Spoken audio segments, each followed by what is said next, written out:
Hello student, स्वागत है आपका रीतू मैम की क्लास में। एनएमएमएस परीक्षा की जोरदार तैयारी के लिए जुड़िए हमारे चैनल से। आज हम सीखेंगे रीजनिंग का चैप्टर 9 लुप्त पद, इंग्लिश में बोलते हैं मिसिंग टर्म।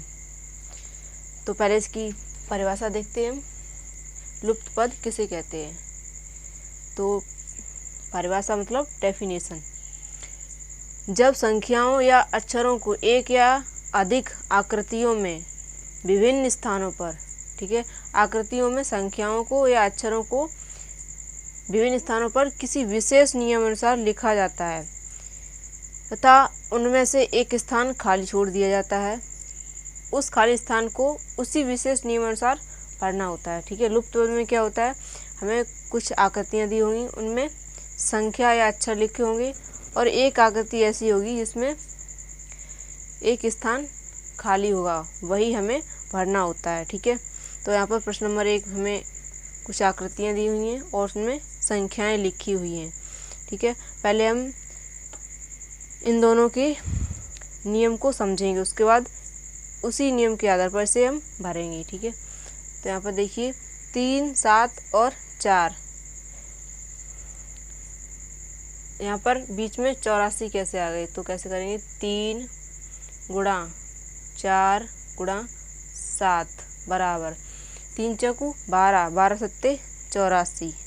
ठीक है, तो यहाँ पर कोने पर जो संख्या दी हुई है उनका सबका हम गुणा करेंगे और बीच वाली संख्या में प्राप्त हो जाएगी।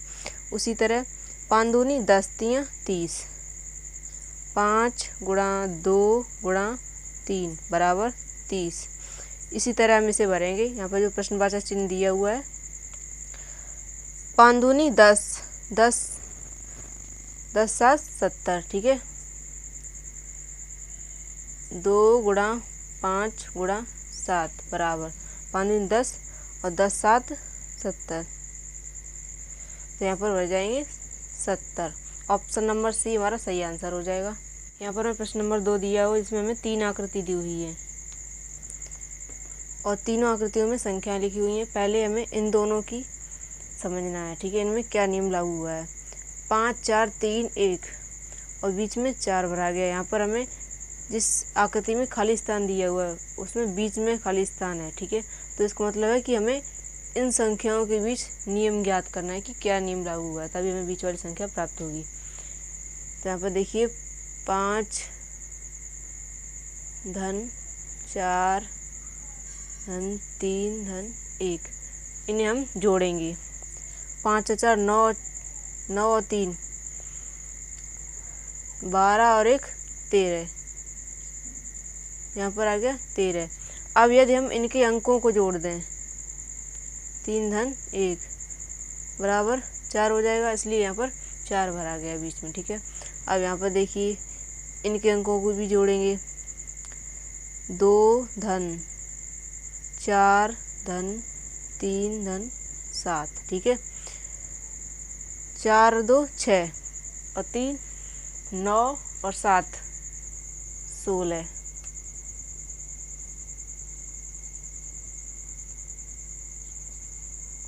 ठीक है, अब यदि इनके अंकों को हम जोड़ दें, 1 धन 6 बराबर 7 हो जाएगा।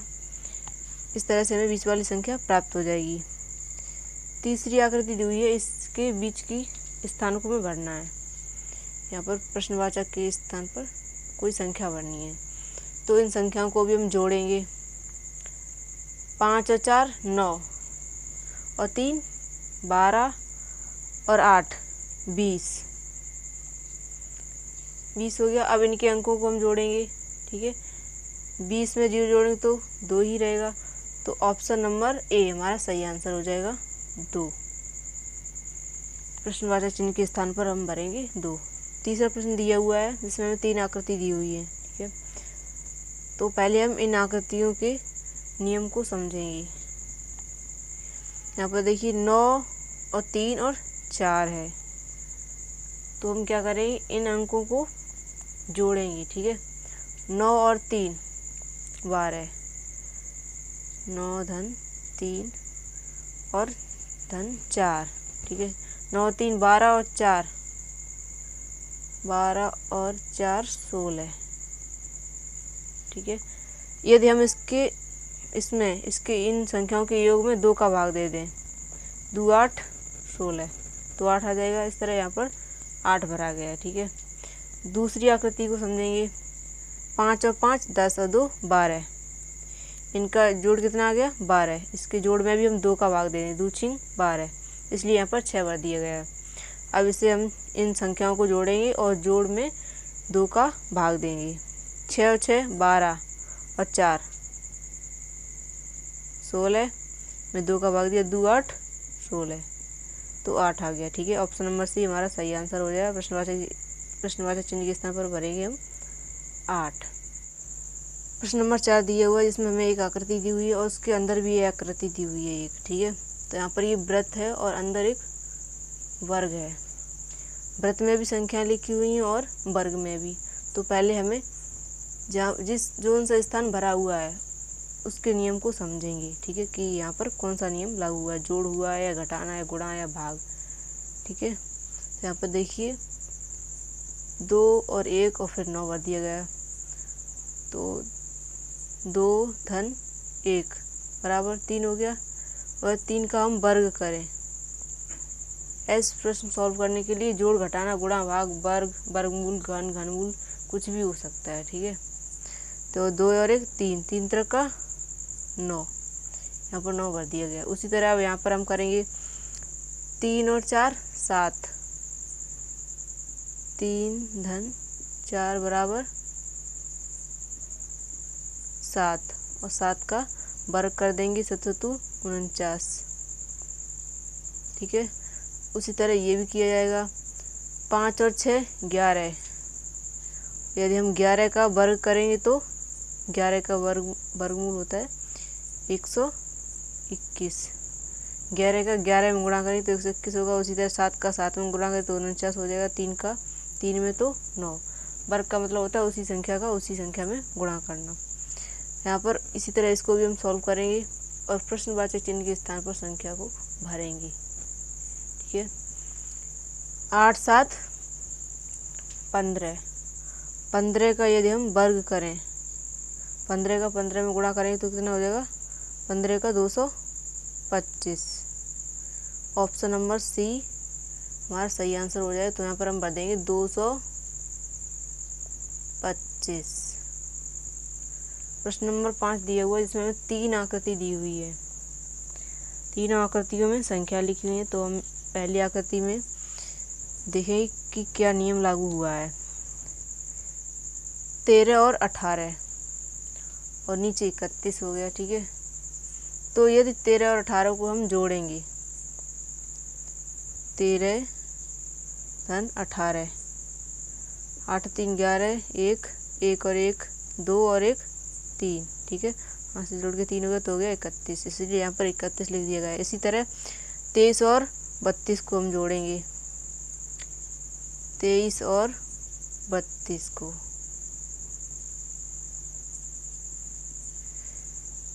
तो यहाँ पर हो जाएगा 3 और 2 5 और 3 और 2 5, 55, इसलिए यहाँ पर बढ़ेगा। अब हमें पता चला कि यहाँ पर क्या नियम लागू हुआ है। इसी तरह इसको भी हम करेंगे। ठीक है, प्रश्नवाचक चिन्ह के स्थान पर हमें संख्या भरनी है।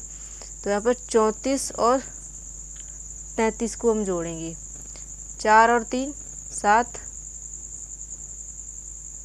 3 और 3 6, तो आंसर हो जाएगा 67। ऑप्शन नंबर सी हमारा सही आंसर हो जाएगा। क्वेश्चन नंबर 6 दिया हुआ है, जिसमें यहाँ पर हमें 3 बॉक्स दिए हुए हैं और तीनों बॉक्स में 3 संख्याएं दी हुई है। तो पहले वाले बॉक्स को हमें समझना है और उसी के आधार पर हमें तीसरे बॉक्स को भरना है। तो चलिए स्टार्ट करते हैं। 5 और 2 में क्या संबंध है। ठीक है, और यहाँ पर 21 है। यदि हम 5 का वर्ग करेंगे, 5 का वर्ग करेंगे तो हो जाएगा 25। ठीक है, और 2 का वर्ग करेंगे तो हो जाएगा 4। इन दोनों को आपस में घटाना है। 25 में से यदि हम 4 घटाएंगे तो बचेगा 21। ठीक है, उसी तरह यहाँ पर हमें 7 का वर्ग करना है, 49 हो जाएगा। 6 का वर्ग करेंगे तो 36, 49 में से 36 घटाएं तो 13 बचेगा। ठीक है, 49 में से हम 36 माइनस करें। जिस तरह हमने 5 के वर्ग में से 2 के वर्ग को घटाया था। ठीक है, मतलब 25 में से 4 को घटाया था तो हमें 21 मिला। उसी तरह हमें 7 का वर्ग करेंगे और 6 का वर्ग करेंगे, आपस में घटा देंगे। 49 में से 36 को घटाएंगे तो हमें मिलेगा 13। उसी तरह यहाँ पर तीसरे बॉक्स को हमें सॉल्व करना है। 6 का वर्ग हो जाएगा 6 के वर्ग 36 और 9 का वर्ग हो जाएगा 3 का वर्ग 9। ठीक है, 3 का वर्ग हो गया 9। 36 में से हम 9 माइनस करेंगे तो यहाँ पर बचेगा 27।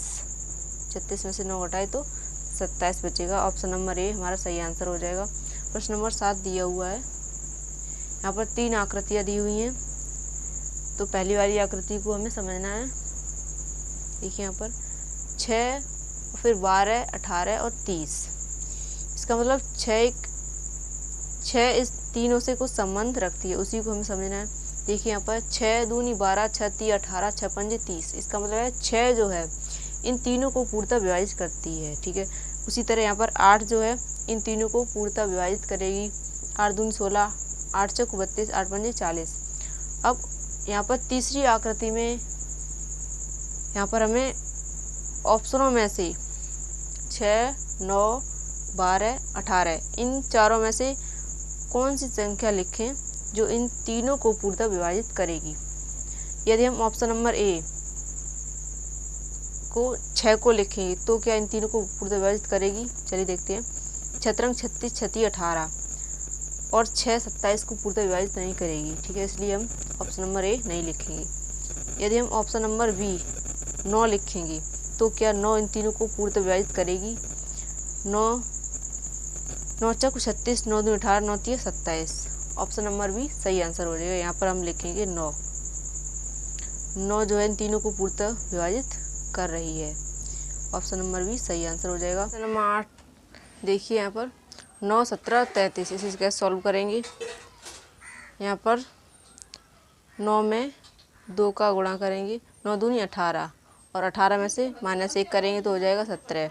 उसी तरह 17 का 2 गुना करो, 17 दूनी 34, -1 कर दो 33 हो गया। अब यहाँ पर 33 को दुगुना करना है तो यहाँ पर आने वाली संख्या हमें प्राप्त हो जाएगी। ये प्रश्नवाचक चिन्ह की जगह पे हम उसे फिर लिख देंगे। ठीक है, तो 33 का दुगुना करेंगे, 33 दूनी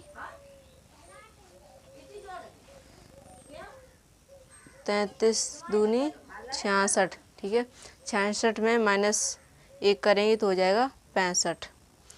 ऑप्शन नंबर डी सही आंसर हो जाएगा। यहाँ पर लिखेंगे हम 65।